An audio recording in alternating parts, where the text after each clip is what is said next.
he saw this, and he gave me an opportunity. I'm very grateful for that. So I'm sure he'll make a great decision. People come in and out of your life for like seasons of your life. Mm-hmm. How are you going to remember Baylor, Waco? Well, the Baylor, I'll remember the players first and foremost. I'll remember the things that they did, and it was fun to have success this year.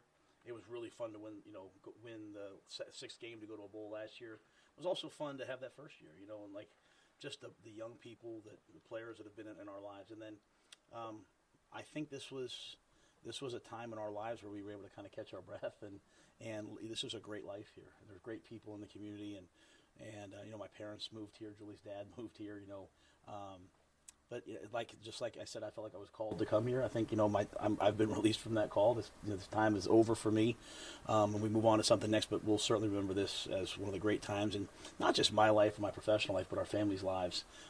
We can't say thank you enough. Matt, you had said at the bowl game that you felt like this team could be even better next year.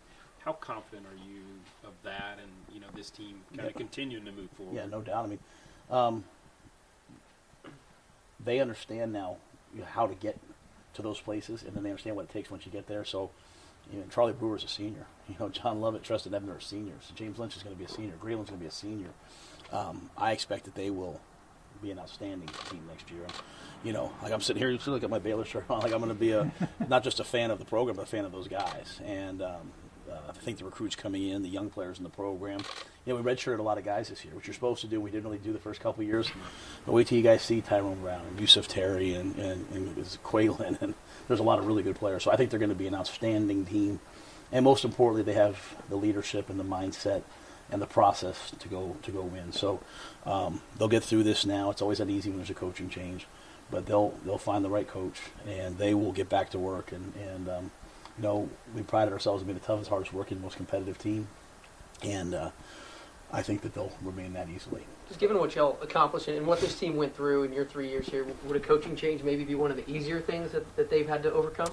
Yeah, well, I mean, coaching changes are hard, but I think whoever takes over is taking over a great program. I remember, I forget who said it to me one time, said when I took the job, and just because of the troubles, not because it's not a great job, but they said, they don't give away mansions in Beverly Hills. Just remember that, like there's some work to do.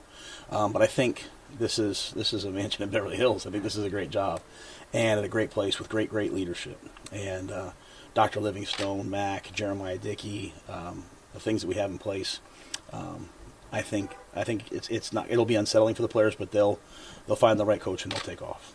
Coach, what do you think it's going to take to have that turnaround as quickly as you've done at the college level and do it in the pro ranks? It's the same thing, right? It's about getting the right staff, the right players, getting everyone moving in the same direction, learning whatever process you put in place, learning that process and just getting better and better and better. So, when I came here, I had no time frame for anything. I'll have no time frame. Just to me, everything's about day to day and just grinding, just working. So we'll go there and we'll start working tomorrow and see what we can get done. But to me, it's the same thing. Football's football. It's about just kind of getting everyone moving in the same direction and getting the right people on the bus and just bearing with it till you get there. You mentioned this is a unique opportunity. Not many coaches get a chance to not only coach in the NFL because there's only 32 jobs, but try to win a Super Bowl. I mean, which is a lot of coaches' dreams. And this is also a great opportunity for your family as well. Can you describe just the impact overall that this has on everybody in your family as well? Yeah, we worked in North Carolina before. My son was born in Asheville, North Carolina, so this is a place with which we're familiar. I recruited Charlotte forever. I recruited Rock Hill, Greenville, Spartanburg, all those areas where we'll kind of be, so I know the area. And at the end of the day, I'm a competitor, and so it's a chance to go coach at the highest level and hope that someday you can hoist the trophy over your head and say that you were the best and your team was the best. And so professionally, it's a great opportunity while at the same time going to a place that we've been, that we've lived, that we know, kind of the life that we're getting into and we're excited about. So, I leave tomorrow and my family, and they keep going to school. They're here, and so, we'll still continue to be members of the community until we kind of all get there. But I think we're excited about the opportunity. It's a daunting one, just moving kids and finding new schools and all those things. But we also are excited about what could possibly be. Matt, will you be Can you completely choose your own staff with this job? Yep. I'm responsible for the staff and those things, so I'll begin. I'm already talking to guys today, so I'll begin to build that staff over the course of the next couple of weeks. Okay. How about Baylor players that are still here? I mean, you mentioned obviously communicating with them. Will you have any kind of a chance to formally address them as a group? Yeah, I texted them.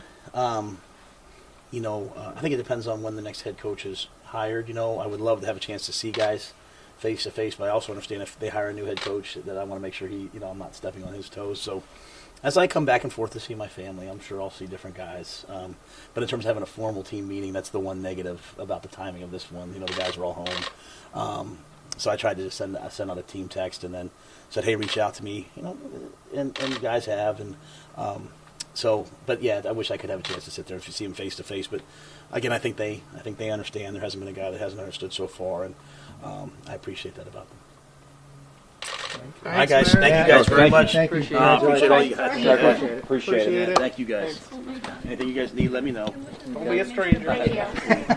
Thanks so much. Thank you. That's lucky. Last time. Thank you. Good to see you guys. My pleasure. Replaced Rivera. Of course, while he was here, he led the team to a Super Bowl, an NFC Championship, 3 NFC South titles. So they want someone that's going to come in and have success. But as we heard Tepper say, he wants that sustained success. But a lot of fans say, we feel like Tepper got it right. And actually, one listener called in and said, this is going to be a home run for this organization. So right now, what we're seeing on Twitter, what the listeners were saying over at WFNZ, we like Matt Rhule coming in as the next head coach. But here's what Kyle Bailey had to say about his resume. He's made quick work of a couple of rebuilds at places that were very difficult for different reasons. Obviously, Temple's not exactly a traditional college football power, and Baylor was coming off one of the worst NCAA scandals in history. Had the equivalent of a JV roster when he took over the place 3 years ago. Had no connections to Texas whatsoever, and 3 years later they're 11-2 and competing with Oklahoma for the Big 12 championship and flirting with the college football playoff. So he's got the NFL experience. He worked for Tom Coughlin and the Giants. I think the resume speaks for itself. I think fans should be excited about this hire. All right, so speaking of the fans, we'll have more from them at 5. But while I was there, one NFL scout told Kyle that he believes that Rhule is a great leader, great motivator, and he actually reminds him of John Harbaugh. So we'll see how that plays out. Yeah, certainly successful NFL head coach with a Super Bowl, could be on his way. See what happens with Matt Rhule. As I mentioned, he is speaking right now in Waco, Texas. We will have his comments for you and a lot more on the Panthers' next head coach next hour. We'll send it back to you. All right, guys, thank you. And stick with NBC Charlotte for continuing coverage. We'll post any updates and stream any live press conferences inside of our mobile app and on our Facebook page. All right, now to get a check of the afternoon forecast this afternoon. What started out as kind of a rainy morning, kind of raw out there, turned into a beautiful